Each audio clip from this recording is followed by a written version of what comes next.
Shadaqallahul azim wa shadaqa rasuluhul karim. Wa nahnu ala dzalika minasyahidin. Hadirin jamaah salat Jumat yang dirahmati Allah. Pada kesempatan Jumat yang mulia ini, pertama-tama dan yang paling utama, marilah kita memanjatkan puji syukur kepada Allah Subhanahu wa taala yang telah menganugerahkan nikmat yang begitu besar kepada kita, berupa nikmat tetapnya iman dan Islam kita dan juga nikmat sehat baik jasmani maupun rohani kita. Salawat salam semoga senantiasa tercurahkan kepada baginda Rasul Muhammad Sallallahu alaihi wasallam. Mudah-mudahan kita semua yang hadir di majelis ini pada kesempatan hari ini termasuk dalam kelompok yang akan mendapatkan syafaatul uzmah, pertolongannya terbesar kelak di yaumil qiyamah. Amin. Amin ya rabbal alamin. Sebagai khatib kami berwasiat kepada diri kami pribadi dan kepada para jamaah umumnya,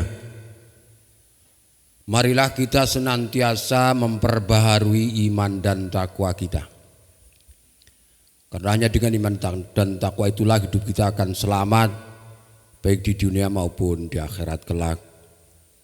Hadirin sidang Jumat hadana wa yakumullah.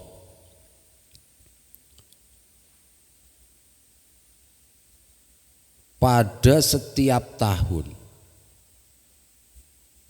Indonesia itu tidak pernah luput dari headline media-media massa baik dunia maupun nasional yang berkaitan dengan musibah, dengan bencana, dengan berbagai ujian yang berkaitan dengan alam. Sehingga kadang kita dikenal oleh masyarakat dunia, terutama masyarakat awam, mengenal Indonesia karena dari berita-berita terjadinya bencana. Suatu ketika khatib sedang berada di Alexandria, di sebuah perpustakaan yang sangat bersejarah. Kemudian bercerita dengan beberapa mahasiswa di Alexandria di sana. Tanya, hal arafta, hal Indonesia. Mereka tidak langsung menjawab iya tahu. Hanya sebagian kecil yang tahu araftu Indonesia. Bimada? Saya tanya, dengan apa engkau mengetahui Indonesia atau tentang apa? Dia mengetahui Indonesia karena terkait dengan bencana tsunami. Indonesia dikenal oleh masyarakat awam ya. Masyarakat awamnya mengenal Indonesia diantaranya melalui berbagai berita-berita media terkait dengan bencana. Hadirin sidang Jumat rahimakumullah, pakar geologi itu menyatakan bahwa memang Indonesia itu kan berada di garis cincin api, yang artinya potensi bencana kapanpun suatu saat itu bisa muncul. Di samping memang Indonesia begitu luas negaranya, dari Sabang sampai Merauke, itu jika diibaratkan penerbangan dari Ankara di Turki sampai ke London itu melewati 20 negara. Itu kalau di Indonesia itu hanya satu negara, dari Sabang sampai Merauke.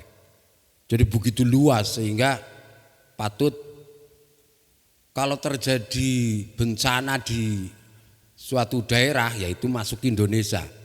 Artinya bencana itu tidak akan pernah luput dari sorotan media atas nama Indonesia, karena memang terjadi di Indonesia, berbeda dengan beberapa negara lain. Hadirin sidang Jumat rahimakumullah. Kemudian terkait dengan bencana ini, paradigma seseorang itu berbeda-beda. Ada yang memiliki persepsi bahwa bencana, baik itu banjir, tanah longsor, gunung berapi yang meletus, tsunami dan seterusnya itu sebagai azab, sebagai balasan dari Allah karena bangsa Indonesia itu tidak baik misalnya. Yang kedua, ada yang memiliki persepsi bahwa itu ujian bagi bangsa Indonesia. Mengapa? Karena orang Indonesia itu orang baik sehingga diuji kesabarannya oleh Allah. Dari dua persepsi ini kemudian kita juga ikut meraba. Kalau pertama Indonesia itu sering terjadi bencana itu kita diazab, mengapa itu bisa dijelaskan atau bagaimana itu bisa dijelaskan sementara Indonesia masyarakatnya sangat religius. Tsunami misalnya menjadi sebuah bencana terbesar di dunia, padahal itu terjadi di Aceh, negara yang kita kenal sebagai negara yang sedang waktu itu sedang gencar-gencarnya melaksanakan undang-undang syariah dan berusaha untuk menerapkan prinsip syariah dalam kehidupan sehari-hari. Kemudian yang baru-baru ini kita melihat bencana tanah longsor. Misalnya di daerah Jawa, di Banjarnegara, kemudian di daerah Cilacap. Itu adalah daerah-daerah religius. Sekitarnya pesantren. Masyarakatnya sangat taat beribadah. Tetapi kenapa kemudian terkena bencana yang menimbulkan korban jiwa, kesusahan dan sebagainya. Hadirin azan awayakumullah. Dalam Al-Quran Allah mengingatkan kepada kita bahwa seseorang itu tidak pernah bisa terlepas dari ujian dan cobaan. Walanabluwannakum bisyai'im minal khaufi wal ju'i wa naqsim minal amwali wal anfusi was samarat. Ketakutan, cemas tentang persoalan-persoalan pangan, sandang, kekurangan dan seterusnya. Kata kuncinya yang diberikan oleh Allah adalah wabasyiris sabirin. Jika mereka sabar, maka dia akan mendapatkan pahala dan kegembiraan. Wabasyiris sabirin. Yang kedua bahwa idza ahabballaha qauman ibtalahu. Ketika Allah mencintai seseorang atau kaum, maka ia akan mengujinya. Fa idza ridallah fa idza sukhutullah. Kalau seandainya ia ridho, rela dengan apa yang diuji oleh Allah, faman radhiya falahur ridha wa man sukhfaha. Kalau ia ridho dengan apa yang ditimpakan oleh Allah kepada dirinya, maka Allah akan meridhoinya. Sebaliknya kalau dia menggerutu, tidak ridho atas musibah atau ujian yang diberikan, maka Allah juga akan memarahinya. Jadi dari dua kacamata ini sejatinya bahwa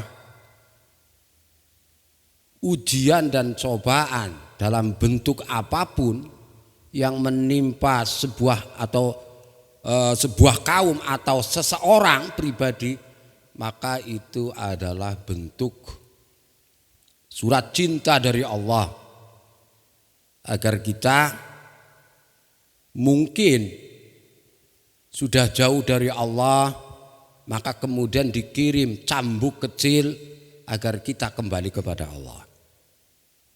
Mungkin kita dalam kehidupan kita sehari-hari sering terjebak dalam rutinitas kehidupan modern, sehingga menjauhkan kita, bahkan mungkin merubah orientasi hidup kita, disorientasi yang mestinya kehidupan kita berorientasi untuk akhirat, tetapi ada tanda-tanda untuk tidak ke akhirat. Maka kemudian Allah mengirimkan ujian, mengirimkan musibah sebagai bentuk cambuk kecil, sebagai bentuk surat cinta kepada kita. Hadirin sidang Jumat, hadzana wa yakumullah. Kemudian kenapa Allah mesti menguji manusia? A'udzubillahi minasyaitonir rajim. Bismillahirrahmanirrahim. Tabarakalladzi biyadihil mulk wa huwa ala kulli syai'in qadir. Bahwa Maha suci Allah dan Allah adalah Maha berkuasa atas segalanya. Karena berkuasa atas segalanya, kemudian allazi khalaqal mauta wal hayata liyabluwakum ayyukum ahsanu amala. Allah zat yang menciptakan kematian dan kehidupan bagi kita semua, bagi makhluknya, tiada lain adalah untuk menguji siapa di antara kita yang paling bagus, paling baik di dalam menjalaninya. Kemudian dalam konteks ini kita sebagai orang yang ditugasi oleh Allah, dalam tanda kutip kita diberi amanah, kita tidak lagi berpikir bahwa ujian bencana yang menimpa itu sebagai azab atau sebagai ujian, tetapi tugas kita sebagai sebuah komunitas filantropi adalah meringankan beban mereka, membantu mereka. Kemudian bagaimana kita selalu siap dan selalu sigap ketika bencana itu datang. Dalam hal lain kita bisa memahami bahwa dengan pendekatan misalnya istidraj, ada orang dianugerahi begitu besar kenikmatan, tetapi kenikmatan itu kemudian tidak lantas mendekatkan dirinya kepada Allah, tetapi justru ia semakin jauh kepada Allah. Maka setelah Allah mengingatkan, ia tidak segera kembali kepada Allah, maka kemudian oleh Allah dibiarkan agar dia semakin terperosok dengan kenikmatan-kenikmatan itu. Kisah yang paling populer terkait dengan itu misalnya adalah Fir'aun. Begitu besar nikmat yang diberikan oleh Allah kepada Fir'aun, kemudian ia semakin terperosok ke jurang kenistaan. Walaupun secara lahir Fir'aun itu jaya, Yang kedua, kita juga mengenal kisah Qarun. Seorang yang digambarkan dalam Al-Quran memiliki segalanya. Umatnya Nabi Musa, namanya aslinya adalah Munawwar. Karena memang orangnya begitu sempurna. Parasnya yang ganteng, kekayaannya yang luar biasa, kecerdasannya juga luar biasa. Digambarkan Qarun itu seorang yang pandai dalam kitab Taurat. Tetapi anugerah yang diberikan oleh Allah tidak lantas kemudian mendekatkan diri kepada Allah, sehingga dalam waktu yang cukup lama Qarun itu dibiarkan oleh Allah dengan istidraj, hingga kemudian Allah habis kesabarannya menenggelamkan Qarun, dan juga dalam konteks Fir'aun kemudian juga menghancurkan Fir'aun. Nah, hadirin hazana wa yakumullah, idza ahabballah qauman ibtalahum, jika Allah itu mencintai sebuah kaum maka Allah akan mengujinya. Jika Allah mencintai seseorang maka Allah juga akan mengujinya. Pun demikian berarti Allah juga mencintai umat Indonesia.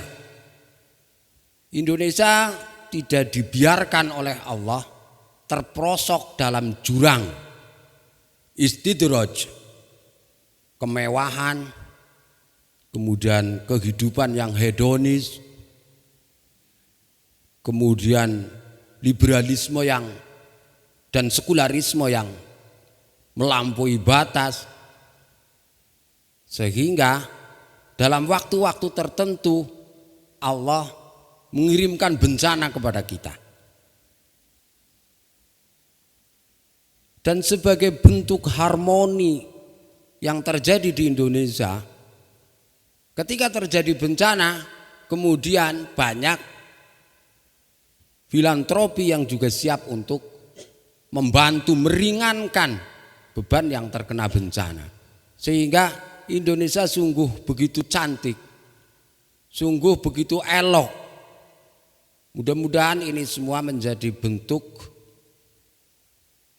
curahan rahmat dan ridho dari Allah kepada bangsa Indonesia, dan bangsa Indonesia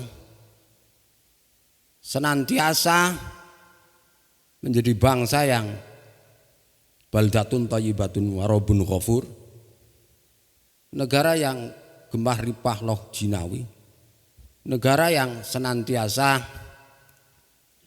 sejahtera makmur, tetapi tetap dalam limpahan curahan rahmat dan ridho dari Allah Subhanahu wa taala. Barakallahu li wa lakum fil Qur'anil azim wa nafa'ani wa yakum bima fihi minal ayati wa dzikril hakim wa taqabbala minni wa minkum tilawatahu innahu huwal ghafurur rahim wa qur rabbighfir warham wa anta khairur rahimin.